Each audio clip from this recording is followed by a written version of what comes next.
Hello everyone, welcome to ओकुल India के सबसे अफोर्डेबल लर्निंग प्लेटफॉर्म में आप सभी लोगों का एक बार फिर से बहुत बहुत स्वागत है। हम लोग बात कर रहे हैं India constitution at work, NCERT class 11 polity की जो बुक है उसको लेकर। और पिछले लेक्चर में हम लोगों ने chapter 9 that is constitution as a living document को स्टार्ट किया है।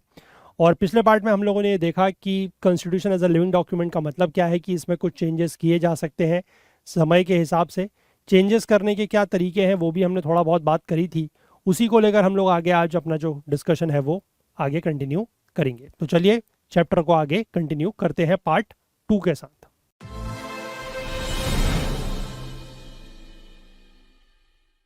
देखिए, हम लोग पिछले लेक्चर में यहाँ तक बात कर चुके थे कि पार्लियामेंट्री सॉवरेनिटी या जो इलेक्टेड रिप्रेजेंटेटिव्स हैं उनकी सॉवरेनिटी बेसिस होती है किसका, अमेंडमेंट प्रोसीजर का। अब हम लोग अगर स्पेशल मेजोरिटी की बात करें तो हमने जो इलेक्शन, एग्जीक्यूटिव और जुडिशरी के ये 3 चैप्टर थे, वहां पर हमने ये देखा था कि स्पेशल मेजोरिटी क्या होती है। ठीक है, अब हम उसको फिर से यहाँ पर रिपीट करेंगे। हालांकि हम लोग वहां पर, मैं वही बता रहा हूँ, पहले पढ़ चुके हैं, लेकिन फिर से एक बार यहाँ पर रिपीट करेंगे और देखेंगे कि स्पेशल मेजोरिटी का मतलब होता क्या है। ठीक है, ordinarily all business of the legislature requires that a motion और रेजोल्यूशन और bill should get the support of a simple majority of the members voting at that time। ठीक है, ऑर्डिनरीली मतलब जब भी कोई ऑर्डिनरी लॉ बनता है या ऑर्डिनरी बिल पास होता है तो उसके लिए हमें क्या चाहिए होता है, सिर्फ मेजॉरिटी। जितने लोग उस समय वहां पर हैं, प्रेजेंट हैं, वोट कर रहे हैं, उनका 50% प्लस 1 जो है वो हमें चाहिए होता है, that is the simple majority. ठीक है, जैसे मान लीजिए, suppose at the time of voting on a bill 247 members were present in the house.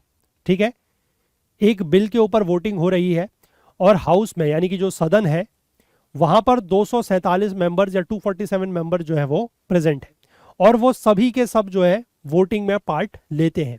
ठीक है, क्योंकि ऐसा जरूरी नहीं होता कि सारे के सारे लोग वोटिंग में पार्टिसिपेट करें। ठीक है, इसीलिए आपने एक टर्म सुना होगा, हम लोगों ने पहले इसकी बात करी है, that is present and voting. ठीक है, सिर्फ प्रेजेंट होने से फर्क नहीं पड़ता, वोट में भी पार्टिसिपेट उनको करना पड़ेगा। That is why it is known as present and voting. ठीक है, तो मान लीजिए 247 मेंबर्स, 247 मेंबर्स जो है वो प्रेजेंट है और सारे के सारे जो है वो वोटिंग में पार्टिसिपेट करते हैं। तो then the bill would be passed if at least 124 members voted in the favour of the bill. ठीक है, तो क्योंकि 247 यानी कि 247 का जो 50% होगा डिवाइडेड बाय 2, तो ये कितना आ जाएगा, दिस विल बी 123.5। ठीक है, अब 0.5 आदमी तो हो नहीं सकता, इसलिए ये हो जाएगा 124।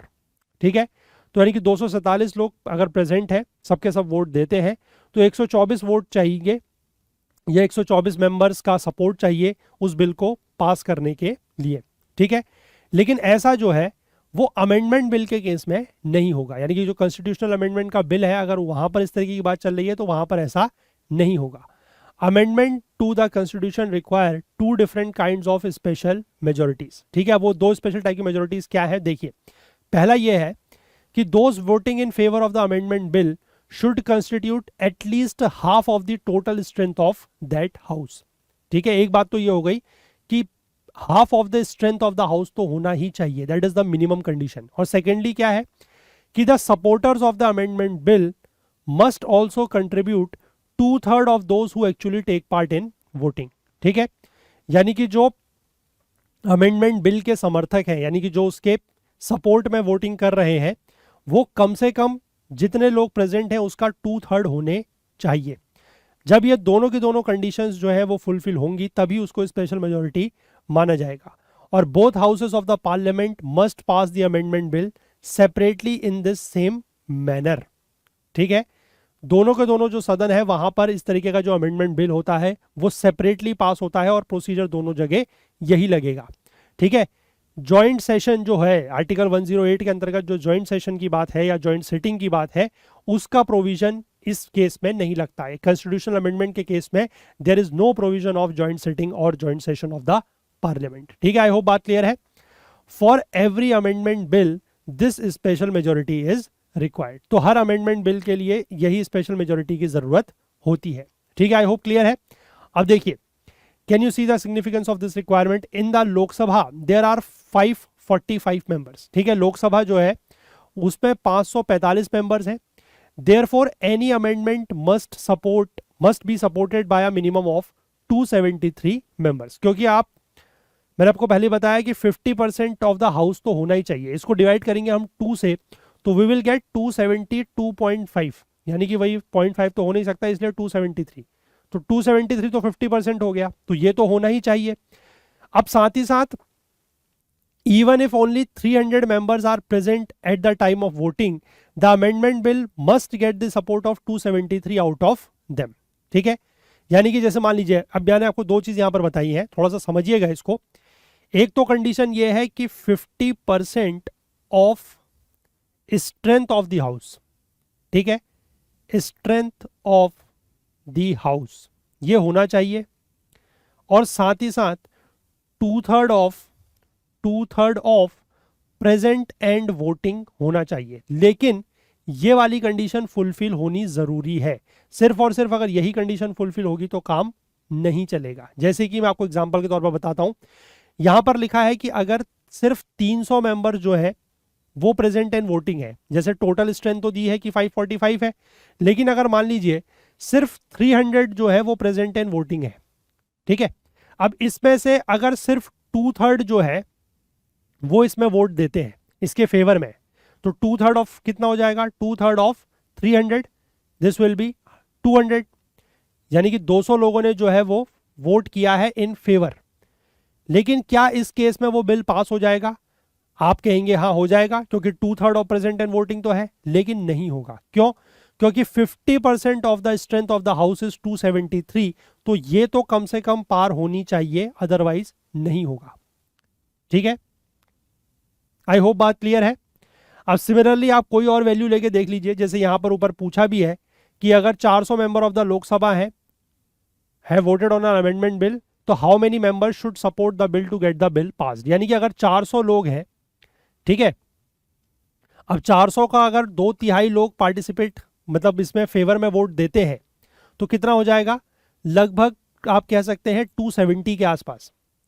ठीक है, क्योंकि इसको डिवाइड करेंगे तो 133.33 आएगा, गुणा करेंगे तो आपको 133.3 यानी कि 267 के आसपास आएगा।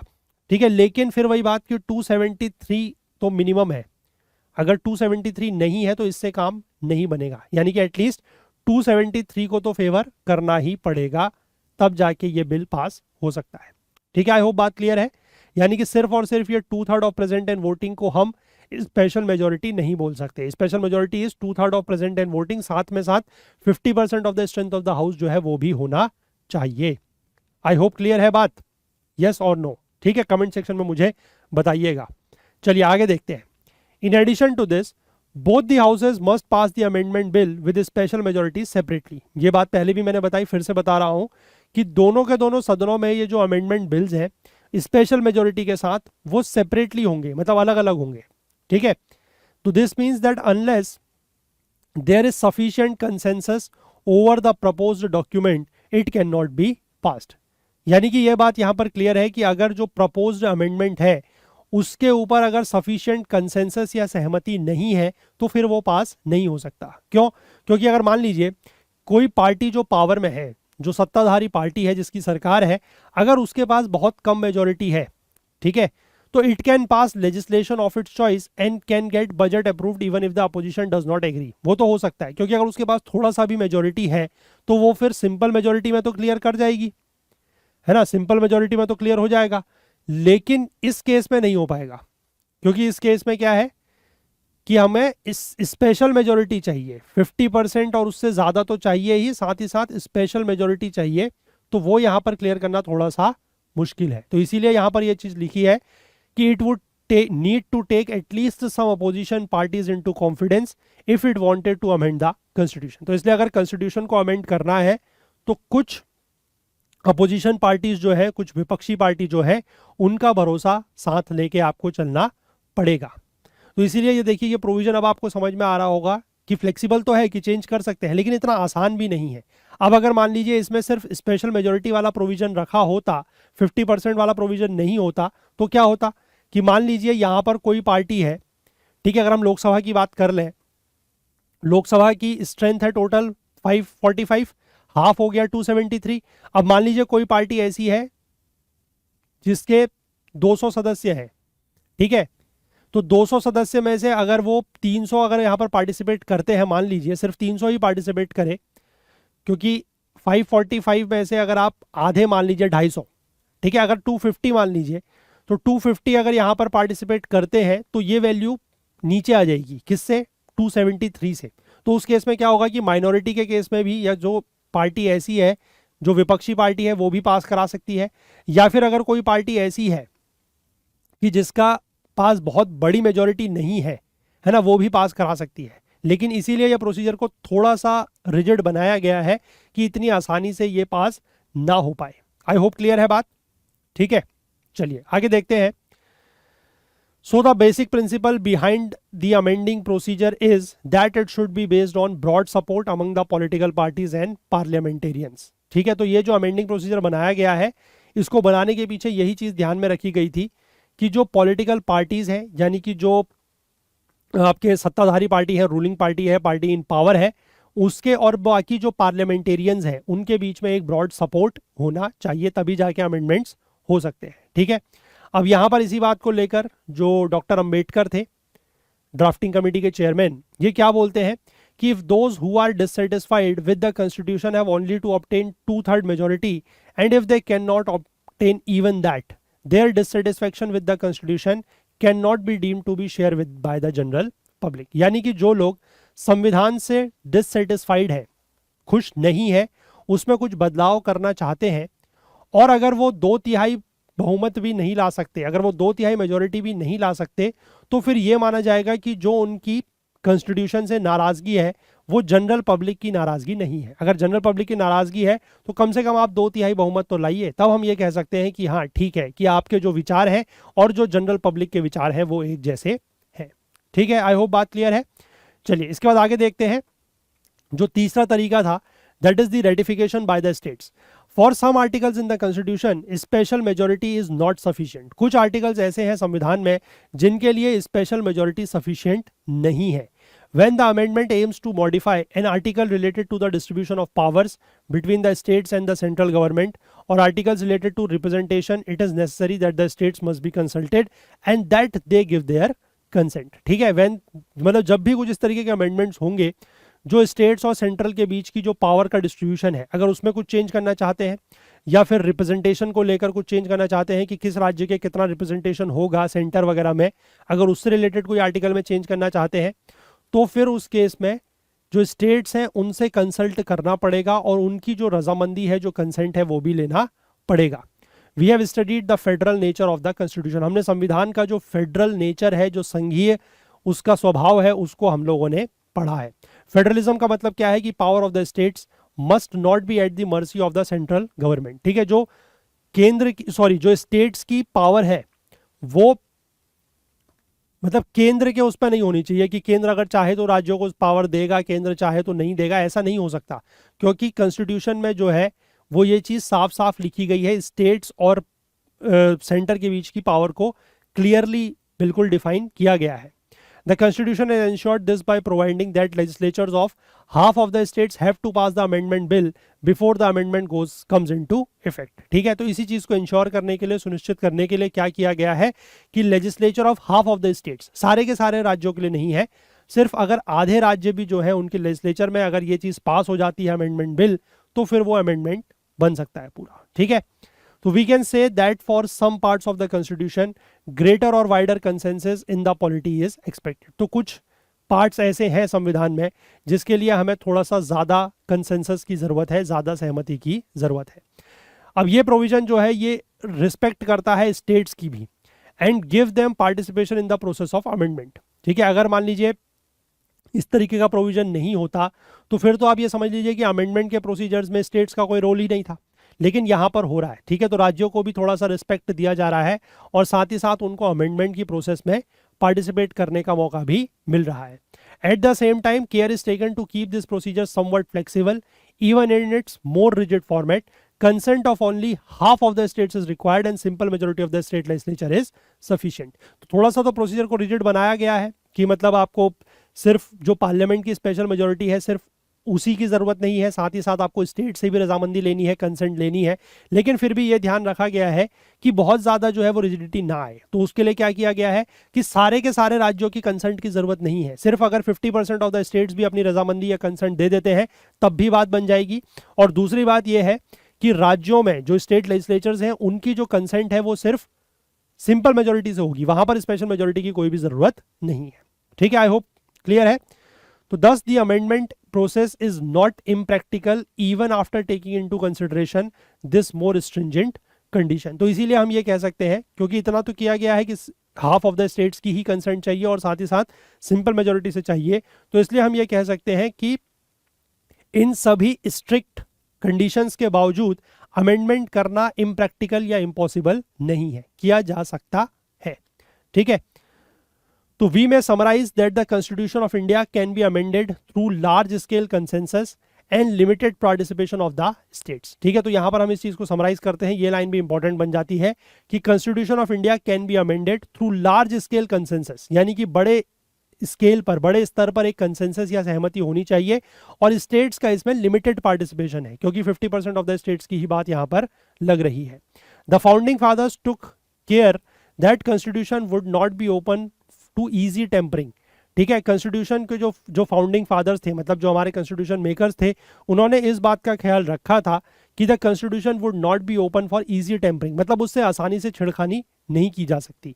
And yet future generations were given the right to amend and modify according to the needs and requirements of the time। और साथ ही साथ उन्होंने ये प्रोसीजर भी रखा या ये प्रोविजन भी रखा कि फ्यूचर जनरेशंस जो होंगी वो उनके पास भी अधिकार होगा कि वो इसको अमेंड कर सकते हैं, मॉडिफाई कर सकते हैं according to the needs and requirements of the time, मतलब समय के साथ साथ जो भी ज़रूरतें होंगी, जो भी रिक्वायरमेंट्स होंगी उसके हिसाब से चेंज कर सकते हैं, लेकिन बहुत आसानी से उसकी टेम्परिंग या छिड़खानी उसमें नहीं की जा सकती। ठीक है, आई होप बात क्लियर है। चलिए आगे देखते हैं। अब यहां पर कुछ सब्जेक्ट ऑफ अमेंडमेंट दिए गए हैं, जैसे कि सिटीजनशिप का क्लॉज है, right to freedom of religion है, changes in the union list, changes in the state boundaries, provision regarding election commission. तो किस केस में स्पेशल मेजोरिटी लगेगी और किस केस में रेटिफिकेशन ऑफ द स्टेट्स भी लगेगा, ये आप मुझे नीचे बताइएगा। ठीक है, कमेंट सेक्शन में बताइएगा, वहां पर इसको हम डिस्कस करेंगे। तो यहां तक आई होप कि सारा कुछ क्लियर है। चलिए आगे बढ़ते हैं, आगे देखते हैं कि why have there been so many amendments. ठीक है, अब हम ये तो जान गए कि अमेंडमेंट करना ज़रूरी क्यों है और कितने तरीके से अमेंडमेंट किए जा सकते हैं, वो सब चीज़ें हमें पता लग गई हैं। अब हम ये देखेंगे कि इतने सारे अमेंडमेंट्स क्यों हुए हैं, क्योंकि ये सवाल हमसे यहाँ पर पूछा गया है। तो 26 जनवरी 2019 का इन्होंने एक रेफरेंस डेट दी है कि कॉन्स्टिट्यूशन ने जब अपने 69 ईयर्स कंप्लीट करे तो अमेंड किया जा चुका है इसको 103 बार। ठीक है, लेकिन अगर आज की डेट में हम बात करें तो अगस्त 2021 में लास्ट अमेंडमेंट किया गया था, 105 अमेंडमेंट टोटल इसके अभी तक हो चुके हैं। ठीक है, given the relatively difficult method of amending the constitution the number of amendments appear quite high. हमने क्योंकि ये देखा कि कॉन्स्टिट्यूशन को अमेंड करना इतना आसान नहीं है। ठीक है, किया जा सकता है, लेकिन हमने पूरा प्रोसीजर समझा है, थोड़ा सा डिफिकल्ट तो है, और हम ये देख रहे हैं कि उतनी डिफिकल्टी होने के बावजूद भी ये जो नंबर है वो 100 से ज़्यादा है। तो ऐसा क्यों है? Let us try to find out how it is that so many amendments took place and what it means. तो हम यहाँ पर ये देखेंगे कि कैसे इतने ज़्यादा अमेंडमेंट हो गए और इनका मतलब क्या है। ठीक है, सबसे पहले हम लोग अमेंडमेंट्स की एक ब्रीफ हिस्ट्री को देखते हैं। नीचे आपको यहाँ पर अगले पेज पर 2 ग्राफ दिए गए हैं, उस ग्राफ को आप थोड़ा सा ध्यान से देखिएगा। जो पहला ग्राफ है वो ये डिपिक्ट करता है, वो ये दिखाता है कि number of constitution amendments made every 10 years, यानी कि हर 10 साल में कितने अमेंडमेंट्स किए गए ये दिखाता है। मैं आपको दिखाता हूं अभी वो chart. The bar indicates the number of amendments in that period. देखिए ये जो पहला वाला चार्ट है ये आपको दिखाता है कि हर 10 साल में कितने अमेंडमेंट हुए, कि जब हमारा संविधान बना 1950 में, तब से लेकर 50 यानी 1951 से 1960 तक, 61 से 70 तक, 71 से 80 तक, 81 से 90 तक, ऐसे करते करते हर 10 साल में कितने अमेंडमेंट्स हुए। ठीक है, ये हमारा चार्ट ये चीज़ दिखाता है। और जो दूसरा ग्राफ है वो क्या दिखाता है? सेकंड ग्राफ ये डिपिक्ट करता है कि the time taken for every 10 amendments, यानी कि हर 10 अमेंडमेंट करने में कितना टाइम लगा। The bar depicts the years taken for 10 amendments. ठीक है, अब ये जो दूसरा ग्राफ है देखिए ये क्या दिखा रहा है? ये दिखा रहा है कि शुरुआती 10 अमेंडमेंट करने में हमें कितना समय लगा। लगभग आप कह सकते हैं कि 11 साल के आसपास लगा। फिर अगले 10 करने में कितना अमेंडमेंट टाइम लगा है, कितने साल लगे हैं, लगभग 5 साल। फिर अगले 10 करने में कितने लगे हैं, 9 साल। तो इस तरीके की चीजें ये दिखा रहा है। ठीक है, तो आई होप कि दोनों ग्राफ में क्या चीज शो हो रही है आपको क्लियर है। अब देखिए यहां से हमें क्या देखने को मिलता है, ये जो 2 दशक हैं 1970 से 1990 के बीच में, यहां पर आपको बहुत ज्यादा नंबर ऑफ अमेंडमेंट्स देखने को मिलेंगे। ठीक है, देखिए 1970 से 1990 के बीच में, यानी कि ये 2 सालों की बात हो रही है, यहां पर नंबर ऑफ अमेंडमेंट्स देखिए 20 प्लस है दोनों में, है ना। और जो दूसरा वाला ग्राफ है वो क्या बता रहा है, the second graph tells one more story. जो सेकेंड ग्राफ है वो हमें एक और स्टोरी बता रहा है कि 10 amendments took place between a short span of 3 years, 1975 से 1976 के बीच में।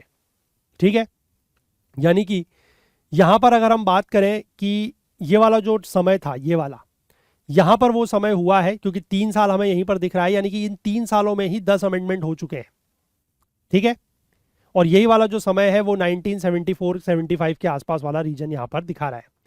इसके बाद फिर से आगे बढ़ेंगे 2001 से लेकर 2003 के बीच में, इन 3 सालों में भी फिर से 10 अमेंडमेंट हो जाते हैं। देखिए फिर से ग्राफ में देखिए, ये वाला में जो है, ये वाले में जो बात हो रही है, ठीक है, ये वाला लगभग आपका मैं दिखाता हूं, दिस इज 1974 से 1976 के 3 साल है। और ये वाला जो है ये आपके 2001 से लेकर 2003 के 3 साल है। ठीक है, तो इन तीनों सालों में हम देख रहे हैं, मतलब इन 3 सालों में भी और इन 3 सालों में भी हम देख रहे हैं कि 3 साल में ही 10-10 अमेंडमेंट हो गए। ठीक है, अब यहां से हम एक बड़ी अच्छी चीज कंक्लूड करेंगे, वो आप देखिएगा वो क्या है। In the political history of our country these 2 periods are remarkably different. अब ये जो 2 समय दिखाए गए हैं, अगर आपको थोड़ा बहुत जो पास्ट की हमारी हिस्ट्री रही है देश की, अगर उसकी जानकारी है तो आपको पता होगा कि ये वाला पीरियड और ये वाला पीरियड कैसे डिफरेंट था। ठीक है, देखिए अभी the first was a period of Congress domination. 1974 से 1976 का जो समय था, उस समय कांग्रेस की डोमिनेशन थी। अगर हम लोकसभा की बात करें तो कांग्रेस की मेजोरिटी बहुत ज़्यादा थी, 352 सीट्स के आसपास कांग्रेस की थी। और साथ ही साथ जो स्टेट असेंबलीज है, यानी कि जो यूनियन गवर्नमेंट है वो भी कांग्रेस की थी। और साथ ही साथ बहुत सारे राज्यों में जो स्टेट गवर्नमेंट्स थी वहां पर भी कांग्रेस की ही सरकार थी। ठीक है, ये तो एक डोमिनेशन हो गया। यहां पर आपको पता भी होगा कि 1975 में जो है इमरजेंसी लगी थी, नेशनल इमरजेंसी लगी थी जिस समय।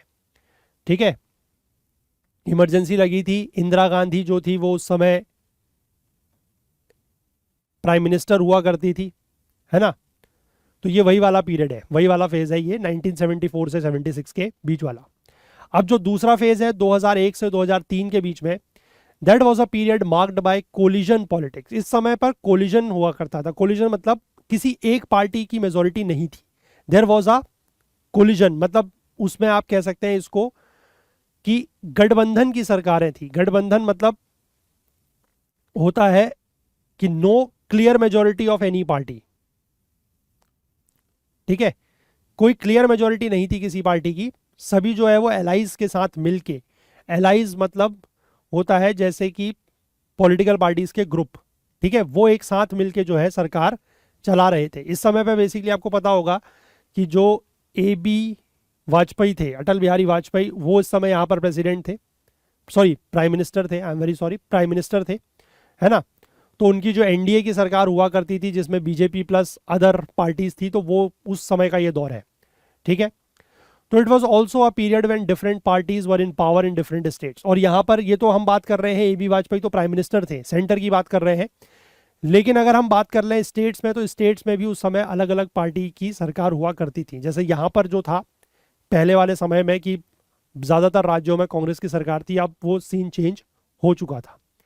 The bitter rivalry between the BJP and it's opponents is another feature of this period. तो इस पीरियड में ये भी था कि जो बीजेपी की सरकार थी और जो अपोनेंट्स थे उनके बीच में बहुत ज्यादा क्या चल रही थी, राइवलरी चल रही थी। And yet this period saw as many as 10 amendments in just 3 years। तो फिर भी हमने ये पीरियड देखने को हमें मिला कि 10 अमेंडमेंट फिर भी इस पीरियड में हो चुके हैं। अब यहाँ पर तो हम कह सकते हैं कि भैया 1974 से 76 के बीच में क्या था कि सिर्फ और सिर्फ कांग्रेस की सरकार थी, एक ही पार्टी की सरकार थी, वो जैसे चाहे अपने हिसाब से अमेंडमेंट करवा सकती है।